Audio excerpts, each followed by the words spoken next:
Leitura do livro Jesus e o Evangelho à luz da psicologia profunda, capítulo 3. A sombra coletiva sempre impõe aos homens e mulheres que lhe padecem as injunções, mediante aquela que lhe é própria, a disputa pela conquista dos lugares transitórios de proeminência e domínio no concerto social e na cultura de cada época, elevando os pigmeus atormentados que se notabilizam pelas excentricidades ou astúcias, perversidades ou heranças ancestrais, para deslumbrados e iludidos exibirem o triunfo externo sobre as demais criaturas. Embora, muitas vezes, sob os camatelos da frustração, do vazio existencial, das tormentosas ambições desmedidas. Ser rei significava, no passado, a conquista de uma condição que se atribuía como divina, conforme os parâmetros da loucura, apresentando-se superior aos outros, que lhe deviam prestar subserviência, como se a sua fragilidade orgânica estivesse indene à presença do sofrimento, da solidão, da amargura, da velhice, da doença e da morte. A exaltação do ego exacerbava-lhe os interesses e anestesiava-lhe o discernimento, que, bloqueado, deixava a personalidade conduzir-se como se tudo à sua volta lhe devesse obediência e bajulação, crendo-se indestrutível. Imaturos psicologicamente, tais indivíduos acreditavam nessa fantasia, disfarçando-se com indumentárias exóticas inababas que, apesar disso, não lhes ocultavam as torpezas morais e torturas emocionais. Frágeis, porém, sucumbiam ou eram despidos do poder mediante a mudança dos ventos políticos ou das paixões dos adversários, que sempre vivem em disputas ferrenhas e doentias. Ainda hoje, é assim em todas as expressões comportamentais das variadas posições apresentadas pela política humana, seja na religião, na sociedade, na ciência, na educação, onde quer que se movimentem as criaturas sonhadoras vitimadas pelo jugo da sombra. Pilatos representava naquela circunstância o poder temporal que o amarguraria depois, levando-o a sucumbir quando destituído mais tarde por outrem mais poderoso, ao sopro das anteriores brisas bonançosas que se transformaram em tempestades destruidoras. A sua preocupação com Jesus estava assentada no medo de perder a governança, de ser vítima das contravenções que sustentava para manter o poder entre intrigantes e pérfidos que o vassalavam em expressivo número. Diante daquele homem compassivo e submisso, as suas projeções e receios desapareceram. Ali não se encontrava um competidor vulgar, mas um triunfador sobre si mesmo, que não disputava nada porque já possuía o mais importante tesouro de paz. Na sua fragilidade, o condenado se apresentava forte e imbatível, amarrado e livre, lanhado e indiferente ao suplício, coroado de espinhos e nobre, ao mesmo tempo, muito distante das questiúnculas miseráveis da sombra, cuja pergunta não poderia deixar de ser-lhe feita. És, pois, rei? Desejava sabê-lo dele próprio, porque os seus inimigos o apresentaram como rei dos judeus, portanto perigoso. A sua resposta, porém, não deixava dúvida ao afirmar que o seu reino não é deste mundo. Aturdido com aquela sinceridade, com o seu desinteresse pelas mentiras terrestres, não poderia soprar a curiosidade de saber mais, de dar largas à sombra, tranquilizando-se em seu trono de infantilidade e de jogos que o distraíam com prazeres doentios.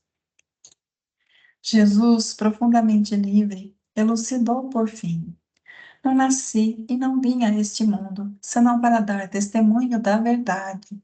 Aquele que pertence à verdade escuta a minha voz. A verdade espanca a sombra, ilumina a ignorância, liberta dos atavismos do inconsciente. Ele é a chave única, preparando para a vida permanente, aquela que não se extingue com a presença da morte. Jesus é o exemplo do ser integrado, perfeitamente destituído de um inconsciente perturbador. Todas as suas matrizes arquetípicas vêm da herança divina, nele existente e predominante. A vida futura, portanto, é o delineamento essencial do seu ministério, em razão da consciência da sua realidade, por onde transita desde então, aprisionado ao corpo mais inteiramente, possuidor da faculdade de sintonia e contato com essa causalidade.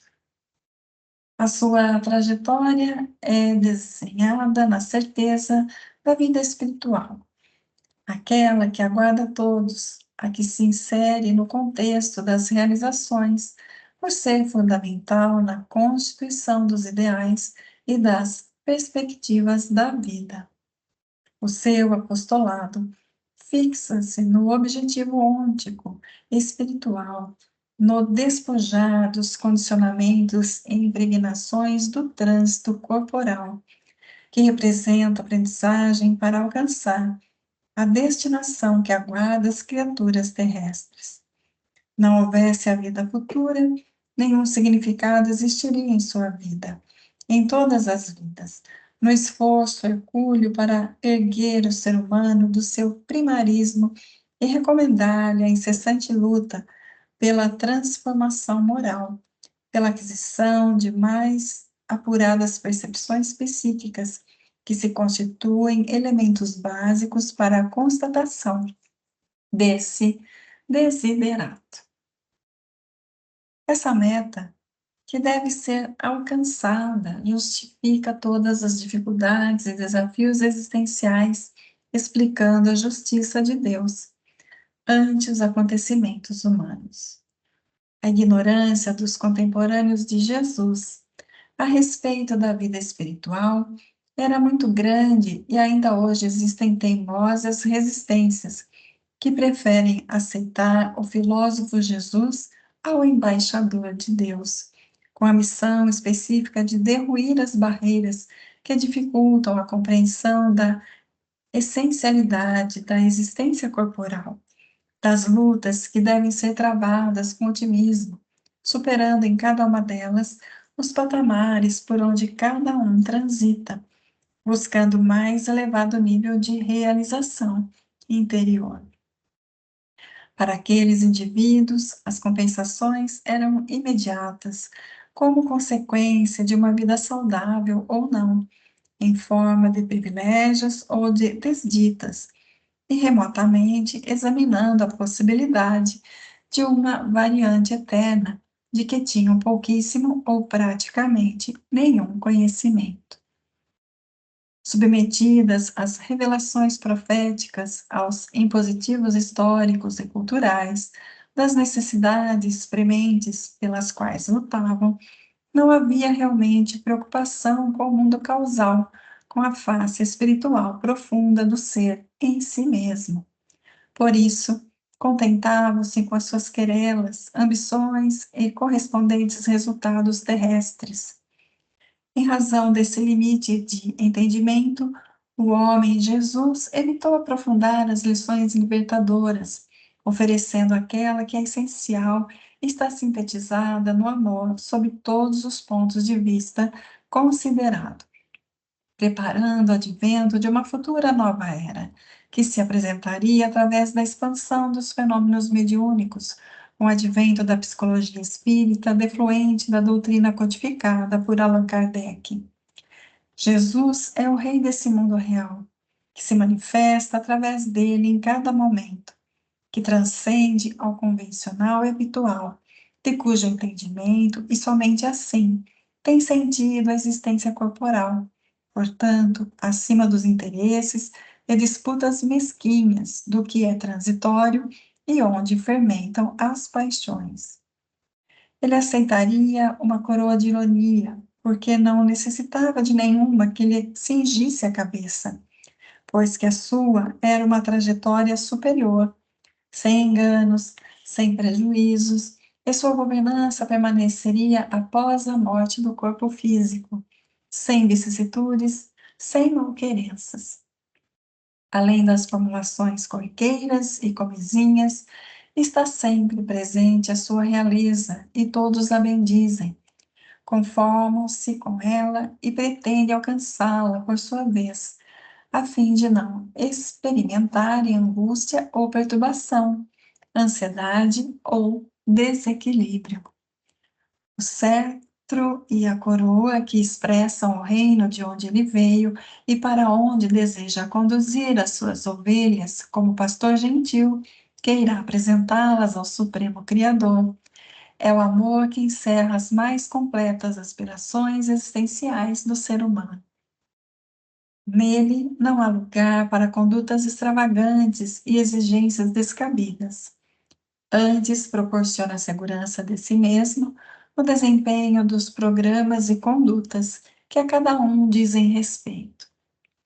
Hálito divino, vibração que equilibra o universo, o amor é a essência fundamental para a vida, sob qualquer forma em que se expresse, liame de vinculação de todas as formas vivas com a sua fonte geradora. Graças a essa energia constante que pulsa no cosmos, se apresenta como identificação harmônica com as demais expressões de vida, em um verdadeiro hino de louvor e de engrandecimento ao psiquismo divino que a concebeu e elaborou. Integrando as moléculas como condição de força de atração para a formação de conjunto, no ser humano é o sentimento mais profundo de afetividade que fomenta a felicidade e desenvolve o progresso, transformando a face áspera do planeta e desgastando as arestas das imperfeições que predominam em a natureza animal, a fim de se revelar em plenitude aquela outra que é de ordem espiritual. Foi esse reino de amor que Jesus, homem, veio instalar na terra. Deus,